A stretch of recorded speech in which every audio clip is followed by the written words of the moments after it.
Tara na natin siya. Pak! Ooh, ang ganda. Alam nyo, ang dami nagko-comment nito. Buksan nyo po ang pizza. Ito ata, kasi nga pizza nga naman talaga siya. Ayan. Pero ito, nakita pala sa video ko itong pizza na blind box. And alam nyo ba kung ano to? Akala nyo pizza yung nasa loob? O mag-comment muna ng pizza emoji dyan sa comment section. Ang mga naniniwalang pizza ang laman nito. Ang pizza na ito ay, tinan nyo, in 3, 2, 1. Si Cinnamon Roll! Ang cute ng popcorn, cute din yung burger. Sana makuha ko yung gusto ko. In 3, 2, 1.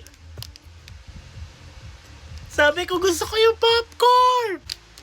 2, 1. Ah, nakadapa siya. Tinayo. Tapos, si Cinnamon Roll is nandito lang. Ah! Oh my gosh, I love it. Okay, sasara na natin siya. Pak! O, hindi na siya maaalikabukan.